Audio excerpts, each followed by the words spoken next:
Hey everyone! Welcome back to another video. Have you ever had someone tell you that they like you or they enjoy your company, but they don't feel safe with you? When you heard this, what was your first reaction? Did you immediately blame them for not understanding you or for not giving you a chance? Or did you think back on how you treated them and realize that maybe you were the one who made them feel unsafe? In this video, we will tackle exactly that. We'll look into why they may feel this way, even if you didn't intend to make them feel unsafe.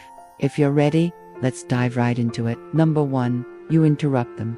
How many times have you interrupted someone while they were talking? Maybe you thought you had something important to add to the conversation, or maybe you just couldn't wait to share your opinion. Either way, you know that you've cut them off mid. Have you ever stopped to consider how this might make the other person feel? In a very well-mined article written by psychologist and clinical social worker Alison Abrams, she explains that interrupting is more than just a conversational faux pas. It can actually be a sign of disrespect and impatience. This can make the other person feel unimportant and unworthy of your time. Additionally, this behavior can communicate that you are too self-absorbed to consider other people's feelings. So before you jump into a conversation, take a moment to listen and be present in the moment. Let the other person finish their thoughts and show them the respect they deserve. Number 2, you dismiss their feelings. Have you ever told someone how they're feeling? Maybe you meant to help, but instead you made them feel misunderstood and invalidated. Telling someone how they're feeling instead of asking is a subtle but significant difference. When you tell someone how they're feeling, you're reassuming that you know what they're going through, and that can come across as dismissive and condescending. For example, let's say your partner comes home from work looking upset. Instead of asking, "Hey, what happened? You seem upset," you say, "You're upset because you didn't get that promotion you wanted." In this scenario, you're essentially telling your partner how they should feel based on your own interpretation of their situation. This can make them feel like you're not really listening to them or caring about what they have to say. Instead, try to ask open-ended questions and let them share their feelings without judgment. By doing so, you'll create a safe space for them to express themselves and strengthen your bond with them. Number 3.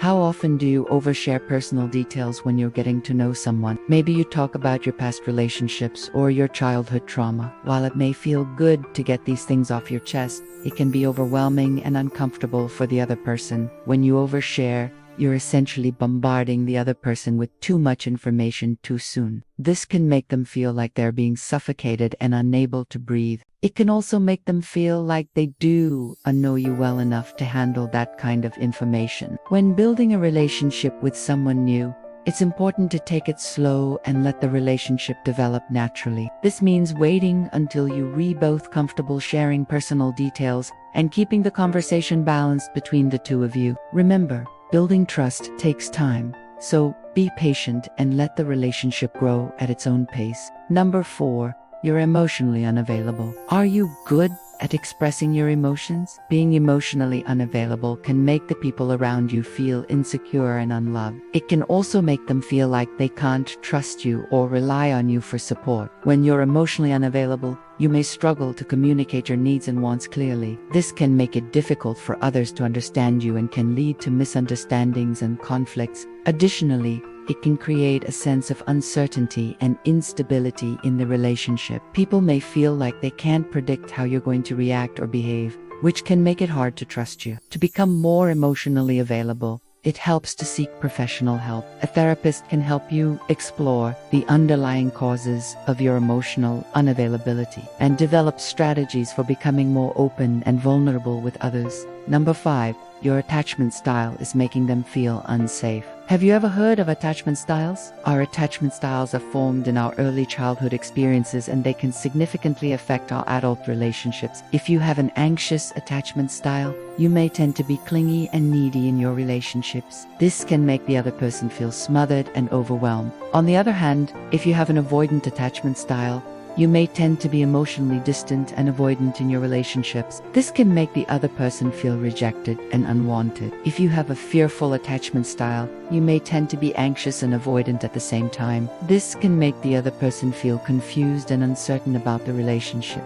To learn more about your attachment style and how it's affecting your relationships, consider taking a quiz or speaking with a mental health professional. With this knowledge, you can work on developing healthier attachment styles that will create safer and more fulfilling relationships. Number 6. You don't keep your promises. Do you make a lot of promises that you don't keep? This can be a major turnoff for the other person and make them feel like they can't trust you. When you break your promises, you send the message that you're not reliable or dependable. This can make the other person feel like they can't count on you, or that you do and care about their feelings. To regain their trust, it is important to be honest and transparent about your limitations, and communicate openly when you're struggling to fulfill a promise. Taking responsibility for your actions and making amends can also go a long way in repairing damaged trust. Building trust takes time, so be patient and consistent in your efforts to rebuild their faith in you. And number 7,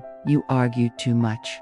Arguing is a normal part of any relationship, but if you find yourself arguing with the same person over and over again, it might be time to take a step back and evaluate the situation. If you notice that you're constantly getting into arguments with someone, it could be a sign that there's a lack of trust or respect between you. This can create a toxic environment where neither person feels safe or valued. To create a safer and more respectful environment, it is important to take a break from the argument and come back to it with a clear head. During this break, each person should take some time to reflect on their own behavior and try to understand the other person's perspective. Once both parties have had a chance to cool down and reflect, they can come back together and try to resolve the argument in a healthy and constructive way. This may require some compromise on both sides, but the end result will be worth it. Creating a relationship built on mutual respect and trust will help both parties feel safe and valued. So remember, it's okay to make mistakes, but it's important to learn from them and make changes